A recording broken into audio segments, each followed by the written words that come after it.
Coco, Easter eggs, references, and trivia. Now, spoiler warning, if you have not seen this film yet, which maybe you haven't because it hasn't come out yet in theaters, it's a couple days away still, but if you have not seen this movie, please, we really advise you to wait until you've seen that movie, and then you can come back, because this is not only spoilers for this movie, but some other Disney and Disney Pixar films. So, spoiler warning, be on the lookout for that, alright? Hit the watch later and come back to this video. Now, getting back to this, there are a lot of Easter eggs, references, and trivia, so here we go. So starting off on number 1, we got in Brazil, the title name was changed to Viva for the original title Coco. It could easily be mistaken by the Portuguese word Coco, which translates to the curse word shit.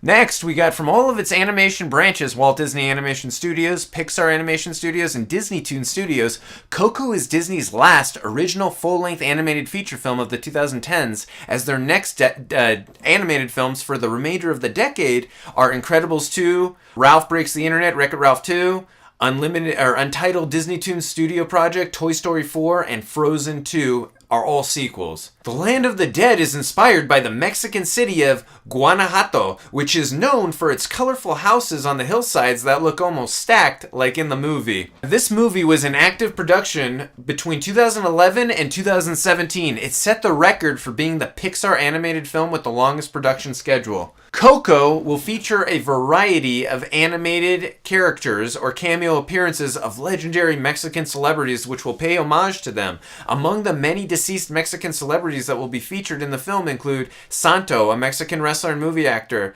Cantinflas, a Mexican actor and comedian, Frida Kahlo, a Mexican painter, Pedro Infante, a Mexican singer and actor, Jorge Negrete, a Mexican singer and actor. Apologize if I butchered any of their names. Coco will be the Walt Disney Pictures' first production to be accompanied by a half-hour featurette since The Rescuers Down Under back in 1990, which was 27 years prior, and it was also accompanied by the Mickey Mouse short film, The Prince and the Pauper, back in 1990. When Miguel is walking down the streets at the beginning of the movie, you can spot piñatas of some Pixar characters, Buzz Lightyear, Woody, and Mike Wazowski, among others. The orchestra conductor who appears towards the end of Coco is a caricature of the film's composer, Michael Giacchino. The character of Ernesto de la Cruz is based on the Mexican icon Pedro Infante. In fact, the second last name of Infante was Cruz. In addition, Ernesto's last name de la Cruz is also a reference to another Pixar character, Cruz Ramirez from Cars 3, that came out earlier this year. Southwest Airlines promoted Coco by having one of their Boeing airplanes decorated with artwork from the film. I want to ride in that airplane. The orange flower seen throughout the film is the Aztec marigold, known also as the Mexican marigold. The flower is used in the tradition of Dia de Muertos in Mexico to connect the living from the dead. The film features Cheech Marin's first voiceover role in a Pixar animated film outside of the Cars franchise. Additionally, Cars 3 was released in the same year that Coco is released. He's also done voiceover roles for 2 animated feature films for Walt Disney Feature Animation, being Tito, the Chihuahua, and Oliver and Company back in 1989, and also Bonsai, the hyena, in The Lion King back in 1994.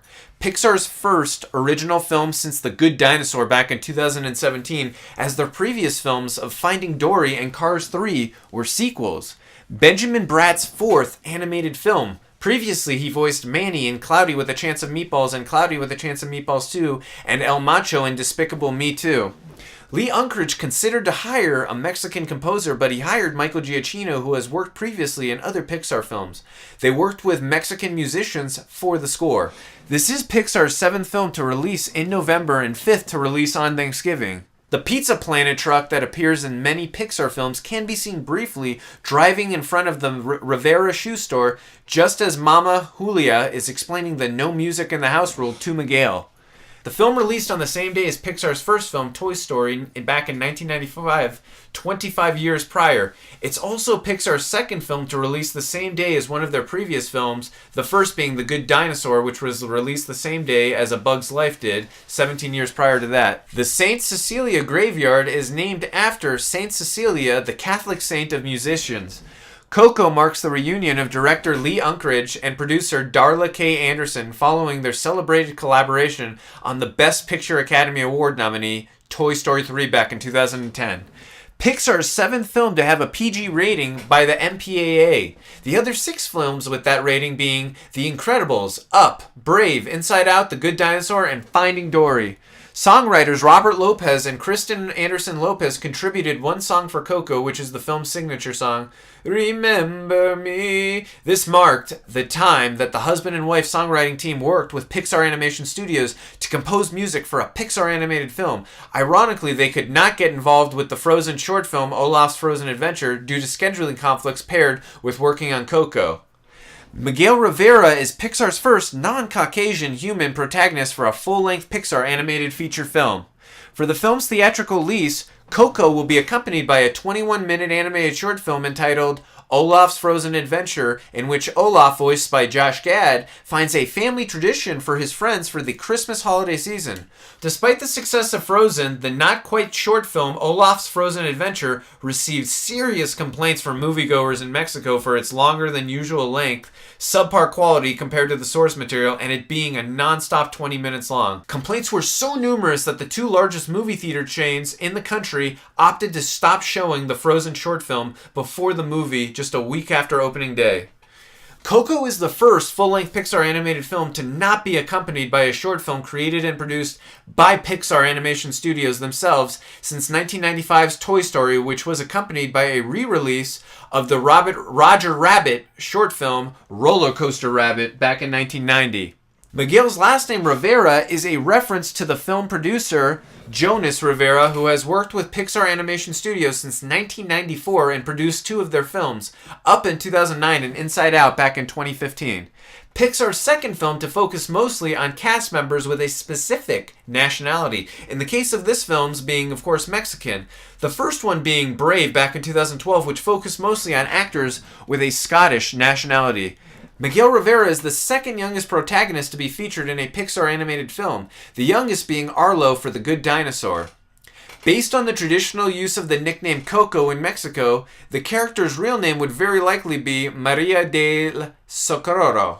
The dog's name Dante is a reference to Dante Alighieri, the Italian poet and author of the Divine Comedy, originally called Commedia. The Divine Comedy describes Dante's journey through the realm of the dead. In Mexico, I'm going to butcher this, the Xolotl,